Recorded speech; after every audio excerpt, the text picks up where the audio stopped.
Good morning, and it's a beautiful day, and thanking God for such a beautiful week. And I wanted just to share a word to take us through this week. So, from the book of John, chapter 6, from verse 60, it says, "On hearing it, many of his disciples said, 'This is a hard teaching, you can accept it.' Aware that his disciples were grumbling about this, Jesus said to them, 'Does this offend you? Then what if you see the Son of Man ascend to where he was before? The Spirit gives life, the flesh counts for nothing. The words I have spoken to you, they are full of the Spirit and life. Yet there are some of you who do not believe.' For Jesus had known from the beginning which of them did not believe and who would betray him. He went on to say, 'This is why I told you that no one can come to me unless the Father has enabled them.' Mark that. This is why I told you that no one can come to me unless the Father enables them." From this time, many of his disciples turned back and no longer followed him. "You do not want to live too, do you?" Jesus asked the 12.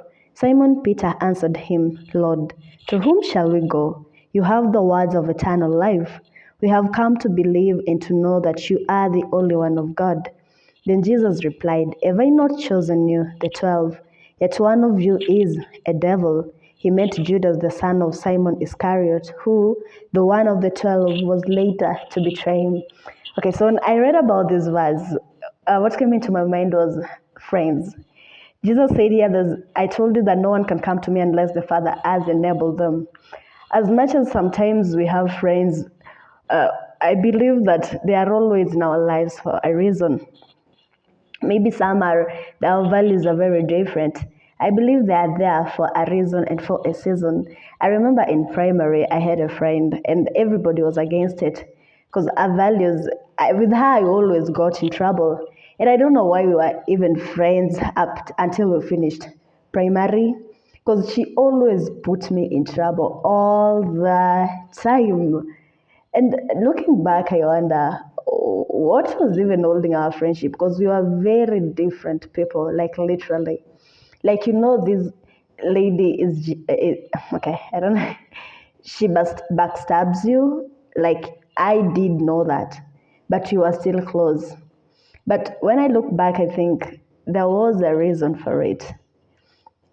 And even as Jesus said that every person that came to his life, God enabled them to be in his life. So when you get people who teach, there are lessons that you always learn during that season. And even me, that was my learning season. And I've come to look at life with different lenses. That whichever kind of person that I do get in my life, maybe when I look through their life, through their kind of character, I say I don't want to be like that person ever in my life. And when Jesus knew that among the 12, because after he said that many of his disciples left him, but he remained with the 12. And among the 12, there was still the devil, the one who would betray him. And Judas was very important for Jesus' purpose to come to fulfillment, because if he didn't betray him, there's no way Jesus would have been crucified and saved us and overcome death. And also among the 12 was also the one who would deny him. And it's just lovely how Jesus knew all of this, but still gave them responsibility. Judas, the treasurer, plays where he knew his weakness was. And this is also to remind us that God will always test us with what he has blessed us with. So, okay, before I got the job that I'm doing right now, we had a youth rally, and people were asking questions about integrity at the work areas. And it was like God was preparing beforehand. Because during that time, like, I got answers to each and every question. And I was like, God. And now when I'm in such kind of a position, it just keeps rolling back in my mind. Because I was always referring to Joseph. Joseph was a man of integrity. Like, he served his masters. Like, he was so selfless. And looking into the lenses of man, you thought that he wouldn't gain everything. But at the end of it all, he saved a whole generation. And he was blessed massively. And now at such kind of a situation I am in, it's easier said than done, because sometimes you feel like, no, this is not fair. But just to trust God and say that I wanna be honest. I wanna work with integrity. That no matter how it feels that it is on the deficit on my own side, you've placed me here for a reason and for a season. And I wanna be faithful with what you've given me right now. And that is my prayer for God to help me to be faithful and to be honest and to be a person of integrity. And also to anybody there where sometimes you feel that you are being treated unfair.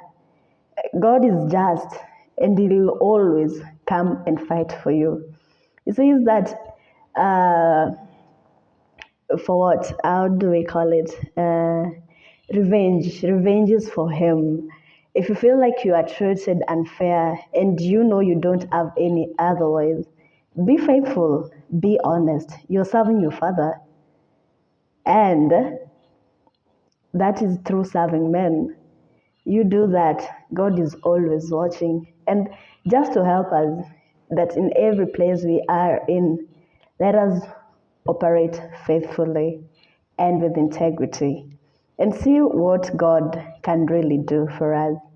May this word take you through the week, and that no matter the people you find in your circle, they are there for a season and for a reason. Your task is to ask God to open your spiritual eyes and to know why they are there in your life as per se. Shall